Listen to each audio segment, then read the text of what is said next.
Hi, everybody, and welcome back. My name's Melissa, and this year I'm sharing 365 tips for frugal living. You're probably wondering why we are in my bathroom. It's because today's tip is to quit going to the laundromat. You're probably still wondering why I'm in the bathroom.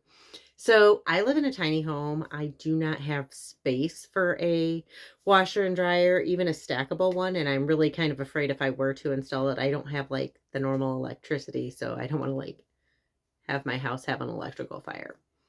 So I had to come up with a different way. A lot of you may be in a tiny home or in an apartment, or maybe your washer and dryer just broke and you don't have the money to go out, like you don't have thousands of dollars to just go out and replace it. So I'm going to show you how I do my laundry. So I think I spent like $3 on this bucket at Menards, which is just like it's a Midwest Home Depot.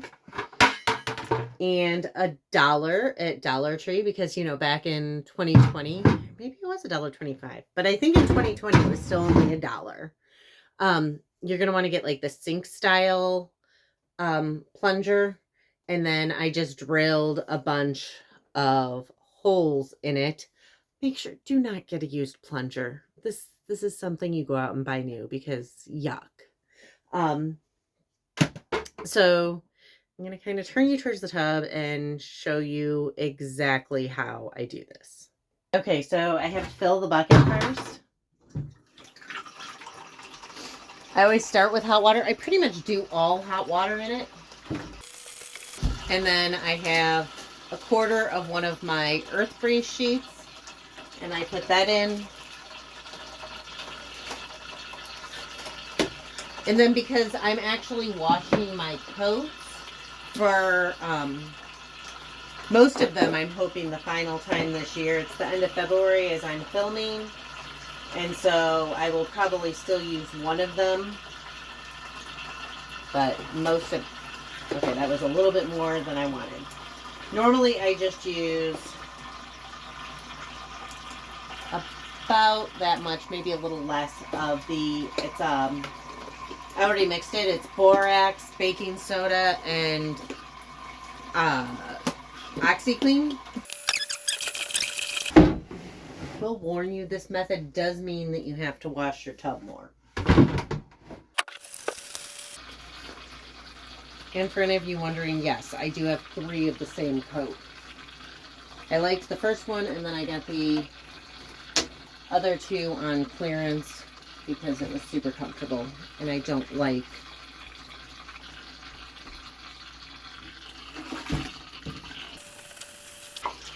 you can start to see the water is getting like kind of murky.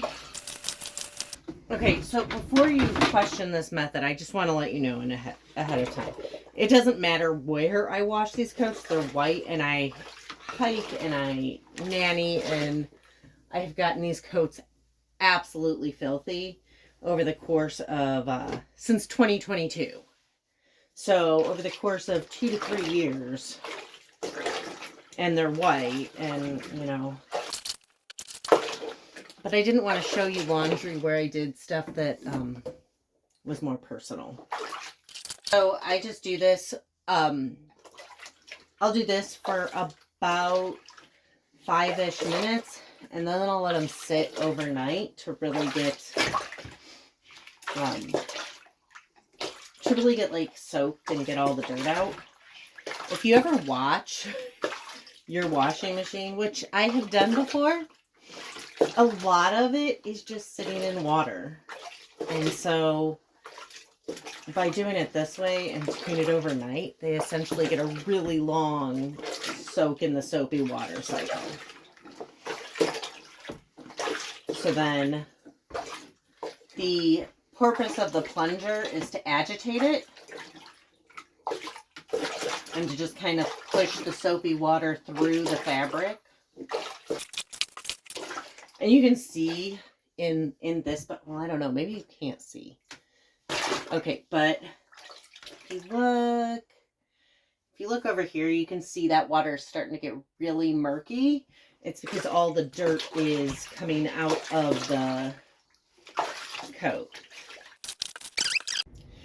Okay, so I agitated them, I let them sit overnight, and now I'm going to, this is a centrifugal dryer. It just essentially, it's like the spin cycle of a washing machine. So I'm going to take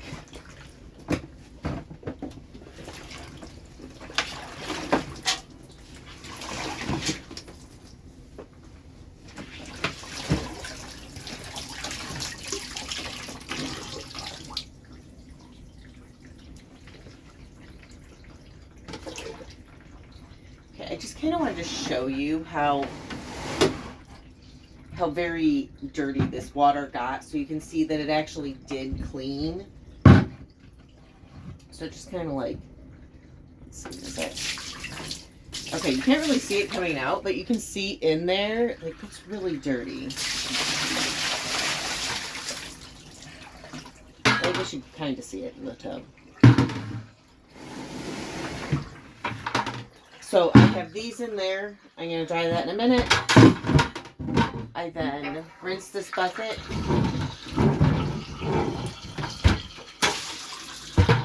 And go ahead and fill it. I normally just fill it with cold water to rinse. You're supposed to push down the clothes. So I kind of like push them down to get some of the water out and then pull them up. It's actually kind of broken. It normally is not that hard to close. And then I let it go. Sometimes it goes on its own immediately. Sometimes you kind of have to hold it because it hasn't quite figured out the load. It's a very crooked load.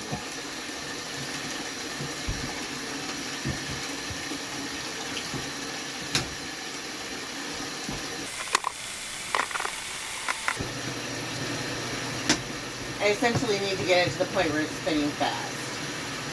This has kind of gotten harder the longer I've had it. But then you can like hear it spinning. And then you can see there's water coming out down there. And so I'll leave this to spin for about 5 to 10 minutes because it's just rinse. And then I'll come back and switch the loads. So it's been 7 minutes. You can see down here that it's not dripping.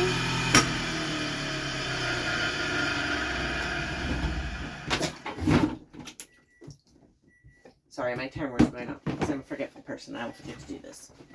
Then I'm just going to take it out and put it in the cold water and let it sit and rinse. And then I'll spin it again.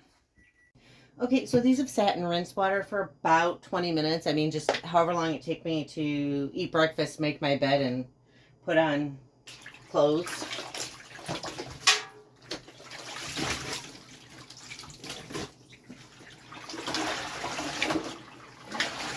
Some things get heavy. Bedding gets really heavy.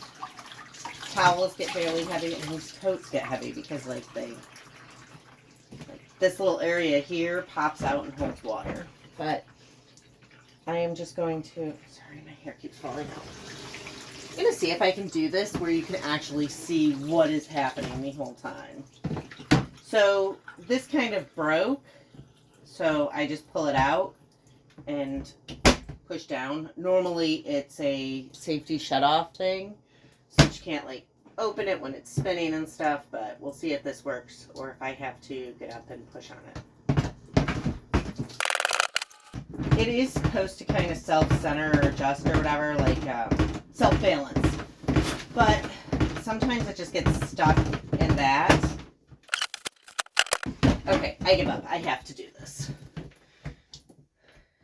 I tried to show you for film, and some days it works, and some days it doesn't, but it is what it is.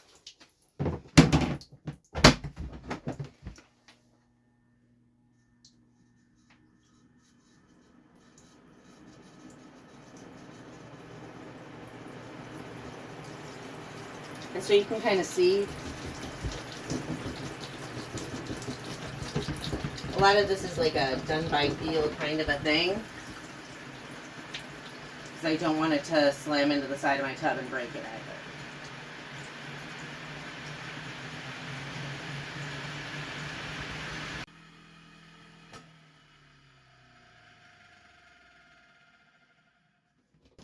either. Okay, so it has been 15 minutes. Forgot to dump that other bucket, but that's okay. So this is like one of the big, you can use them to go camping. They're like called a dishwashing tub. And I tend to use that. This is really not very wet. It's honestly, because I have more control over how long this spins, I feel like it does it quicker. So I'm going to put these in and then I'll take them outside and hang them.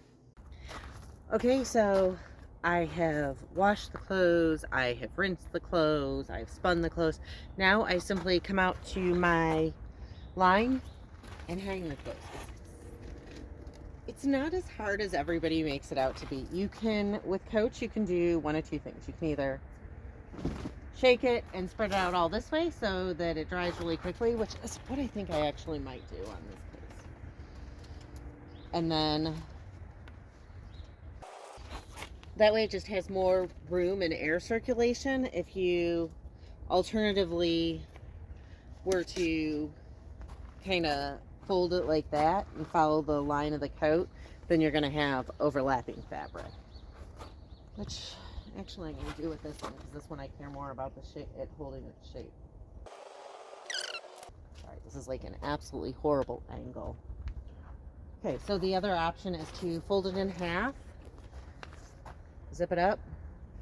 I always like to shake my clothes, especially heavier fabrics like jeans or things like they're super wrinkly. Shaking them and hang drying them can actually eliminate some need to iron. And then I'll just leave these out all day and get them when I get back from work. Okay, so I've got all the clothes hung, all of them are drying, and everything set up. So let's go over the numbers. Let's go over the math of it. So the 2 5-gallon buckets that I used to wash cost me, I think they cost me like $3 back in 2020, 5 years ago. However, now they are normal price $4.19, so that's $8.38. The centrifuge dryer, that was the biggest expense. That goes, I don't remember how much I paid in 2020, but I looked online, it's $165, free shipping.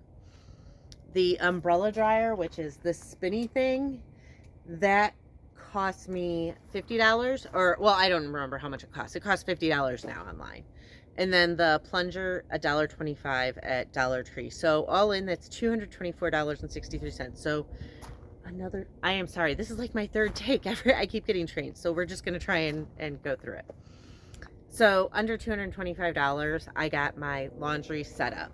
And then even including a 10% tax, I don't remember what my tax rate is here exactly, it's still under $250 at $247.09.